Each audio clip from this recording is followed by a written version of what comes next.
Diane cyangwa Diana ni izina ryacu ry'uyu munsi turibuze kuganiraho. Diane cyangwa umwite Diana ni abantu bakunda kwirinda ibibazo cyane, ni abantu buriya bakunda kwigirira icyizere kandi ngo bagira umuhate, ngo ntibapfa kunyurwa kandi bakunda kugira ijambo mu bandi. Cyagiye bicaye bari kuganira n'abantu, cyagiye bicaye bari gusangira ijambo n'abantu, ni abantu bakunda gutanga ibitekerezo byabo cyane kandi bakishimira ko byumvikana. Diane cyangwa Diana ni izina ryitwa b'igitsina gore, rikaba rifite inkomoko mu bihugu by'Uburayi. Tugenekereje iri zina rikaba rifite ubusobanuro bw'ifitanye isano n'Imana cyangwa ibikomoka ku Mana. Ibi bihanini bituruka ku mateka y'ikigirwamanakazi Diana, imana y'ubuhigi, ishyamba n'ivuka ry'abana. Iri zina kandi ryaje ku rutonde rw'amazina 200 yagarutsweho cyane, ndetse yaje kwitwa abana benshi hagati y'umwaka w'1930 gukomeza muri Leta Zunze Ubumwe za Amerika. Iri zina kandi ryaje kuguruka ku rutonde rw'amazina 100 yitwa abana benshi ku isi hose kugeza uyu munsi. Imiterere y'abakobwa bitwa ba Diana, ba Diane ni abantu baba bameze bate? Ni abantu baba bifuza ibiki? Ni abantu banga ibiki? Diane rero ni umukobwa uhorana ishyaka. Diane ni umukobwa wigirira icyizere kandi akunda ubutabera. Ni wa muntu uzasanga yifuza kubona abantu bose ntawe uhonyora undi kuko amurusha ikintu runaka. Niba abantu badakunda abantu batsikamirwa cyane. Diane azi kuzuza inshingano ze kandi iyo bibaye ngombwa yitangira abandi. Ni wa muntu uzasanga afata iya mbere, ni wa muntu uzasanga atera intambwe ya mbere. Abenshi rero buriya ngo mu bitwa aya mazina bakunda ibintu. Ukunda ibintu rero ahangaha mvuze ni materialist.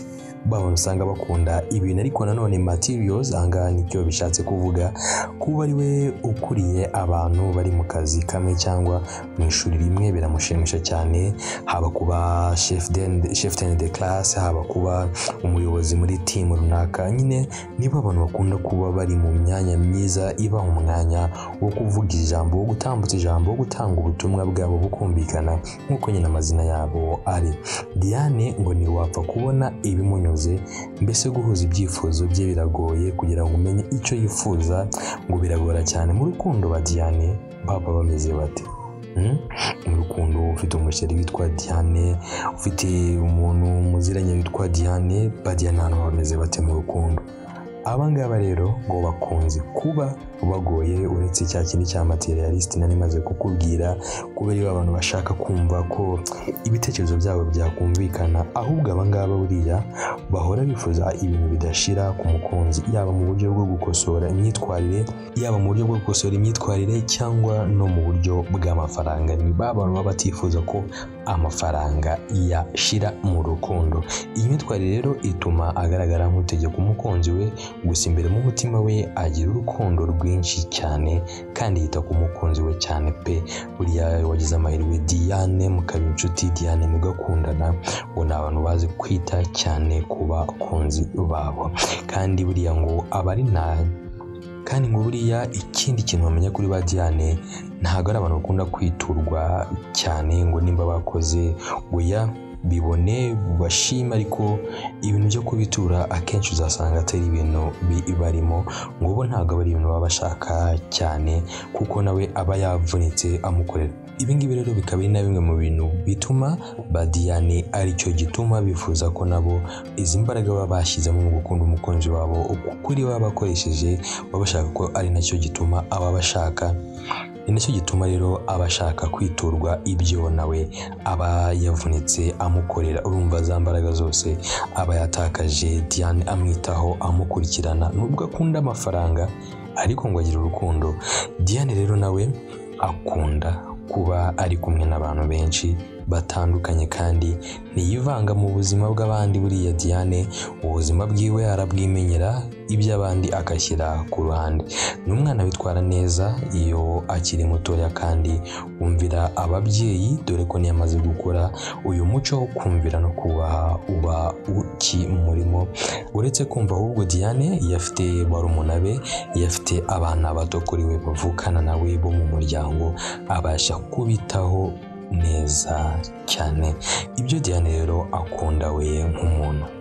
Diane yifuza intsinzi mu buzima bwe binyuze mu kuyobora abandi, abashaka ko abantu bose bamwitaho kandi ngo buriya akunda kubaho ubuzima buhenze. Nabikubwiye afite umukunzi, aba yifuza ko ikintu cyitwa amafaranga kitashira, aho yumvira uburyohe nyine amafaranga hari ubuzima bwiza buhenze buhari nyine anga niho ahera ko akumva uburyohe bw'ubuzima n'amafaranga. Nkuko nari maze kubikubwira, Diane nk'akazi aba yifuza gukora nakajyanye n'ubuvuzi, kubera rwa rukundo bagira, kubera ko akwita ku bantu cyane.